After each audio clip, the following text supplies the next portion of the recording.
Friends బుడమేరకు గండి పనులు వేగవంతం చేస్తున్న టీడీపీ ఈ విషయాలను తెలియగా వీడియో మీరు కంప్లీట్గా చూడండి. అప్పుడే మీకు కంప్లీట్ ఇన్ఫర్మేషన్ ఏంటో అర్థమవుతుంది. అదే విధంగా చాలా మంది వీడియో చూస్తున్నారు కానీ లేఖని కామెంట్ చేయట్లేదు. దయచేసి లేఖని కామెంట్ చేయండి. లేఖని కామెంట్ చేయడం వల్ల ఈ ఇన్ఫర్మేషన్ అంతా మనం చాలా మందికి తెలియజేసం అవుతాం. అదే విధంగా చాలా మంది సబ్స్క్రైబ్ చేసుకోవడం మాత్రం మర్చిపోతున్నారు. దయచేసి సబ్స్క్రైబ్ చేసుకోండి. సబ్స్క్రైబ్ చేసుకోవడం వల్ల నేను చేసే ప్రతి ఒక్క అప్డేట్ మీరు ముందుగానే పొందగలుగుతారు. ఫ్రెండ్స్ బుడమేరు వరదలకు తాలూకు చేదు జ్ఞాపకాలు విజయవాడ నగర ప్రజలను ఇంకా వెంటాడుతూనే ఉన్నాయి.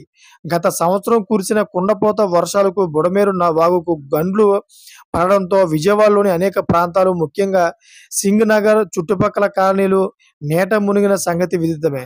అయితే లక్షలాది మంది నిరాశ్రయులై పునరావాస కేంద్రాల్లో తలదాచుకోవాల్సి వచ్చింది. ఆనాటి కష్టాలను తలుచుకుంటే ఎప్పటికీ స్థానికులు వణికిపోతున్నారు. భవిష్యత్తులో అలాంటి ఉపద్రవాన్ని ఎదుర్కొనే శక్తి తమకు లేదని వారు ఆవేదన వ్యక్తం చేస్తున్నారు. ఆ భయానక పరిస్థితులు పునరావృతం కాకుండా ఉండేందుకు ప్రభుత్వం పటిష్ట చర్యలు చేపడుతోంది.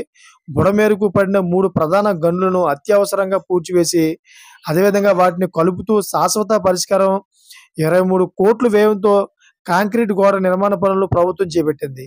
అయితే మంత్రి నిమ్మల రామనాయుడు ఈ పనుల నిర్మాణం పురోగతిని నిశితంగా పరిశీలించారు.